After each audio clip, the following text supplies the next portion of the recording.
सितंबर 2016 भारत की गलियों में एक अजीब सी खबर आग की तरह फैलने लगी।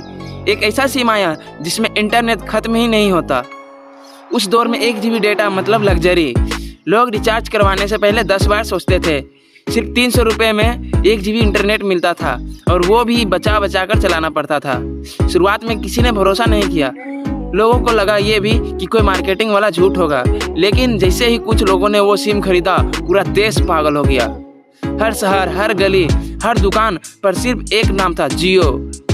लाइनें इतने लंबी कि लोग घंटों धूप में खड़े रहते थे, क्योंकि पहली बार भारत को एहसास हुआ था कि इंटरनेट सिर्फ अमीरों की चीज़ नहीं है। और फिर कुछ ही महीनों में वो हुआ जो भारत ने पहले कभी नहीं देखा था। एक ऐसा देश जहां लोग MB गिन गिन कर वीडियो देखते थे, वही अब रिक्शा वाला, मजदूर, गांव का बच्चा सब इंटरनेट पर आ चुके थे। लेकिन यह सिर्फ सस्ता इंटरनेट नहीं था, यह एक बहुत बड़ी चाल की शुरुआत थी। इस पूरे गेम के पीछे था सिर्फ एक इंसान, मुकेश अंबानी।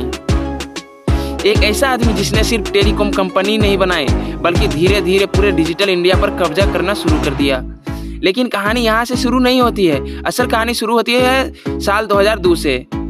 अब धीरू भाई अंबानी की मौत के बाद अंबानी परिवार 2 हिस्सों में बंट गया। एक तरफ थे अनिल अंबानी और दूसरे तरफ मुकेश अंबानी।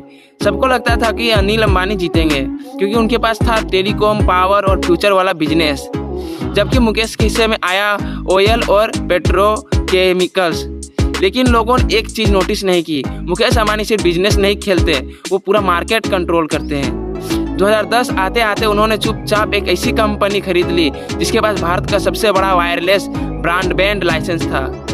और उसी दिन तय हो गया था, भारत का इंटरनेट अब बदलने वाला है। उसके बाद शुरू हुआ सबसे खतरनाक मिशन। हजारों करोड़ रुपए, लाखों kilometre fibre cable, data centre, tower, media कंपनियां, सब मुकेश अंबानी के सिर्फ नेटवर्क नहीं बन रहे थे, वो एक ऐसा डिजिटल जाल बुन रहे थे जिसमें पूरा भारत फंसने वाला था।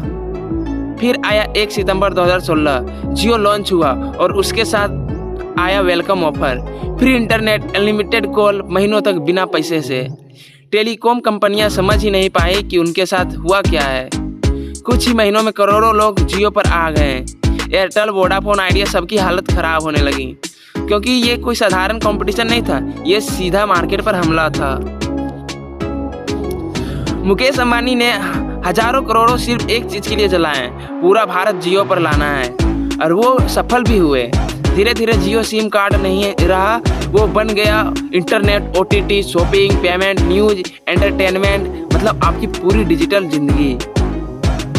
आज हालत ये है कि आप जो देखते हो, जो खरीदते हो, जो सुनते हो, उसमें कहीं ना कहीं रिलायंस मौजूद है। लेकिन तभी एंट्री होती है दुनिया के सबसे खतरनाक बिजनेसमैन की, एलन मस्क। जब उन्होंने कहा कि वो भारत में स्टारलिंक लाएंगे, तो पहली बार ऐसा लगा कि जियो को कोई टक्कर दे सकता है, क्योंकि स्टारलिंक इंटरनेट आसमान से आता है, ना कि टावर से, ना फाइबर की। और यही वो चीज़ थी जिससे मुकेश अंबानी सबसे ज़्यादा डरते थे, क्योंकि अगर स्टारलिंक सफल हो जाता तो जियो का पूरा नेटवर्क मॉडल खतरे में आ सकता था। फिर शुरू हुई अरबपतियों की असली लड़ाई। सरकार, परमिशन, डील्स, दबाव, पूरा खेल पर्दे के पीछे चल रहा था। लेकिन आखिर में दोनों को समझ आ गया, एक दूसरे से लड़ने से बेहतर है साथ काम करना। और यहीं से शुरू हुआ भारत के डिजिटल भविष्य का नया अध्याय। आज रिलायंस सिर्फ एक कंपनी नहीं है, ये भारत की सबसे बड़ी डिजिटल ताकत बन चुकी है। लेकिन हर मोनोपोली की एक कमजोर होती है, कंपटीशन। जिस दिन मुकाबला खत्म हुआ, उस दिन ग्राहक की आज़ादी भी खत्म हो जाएगी। अब सवाल ये है, क्या जियो ने भारत को डिजिटल बनाया है, या धीरे धीरे पूरा डिजिटल इंडिया अपने कंट्रोल में ले लिया है? कमेंट करके ज़रूर बताना।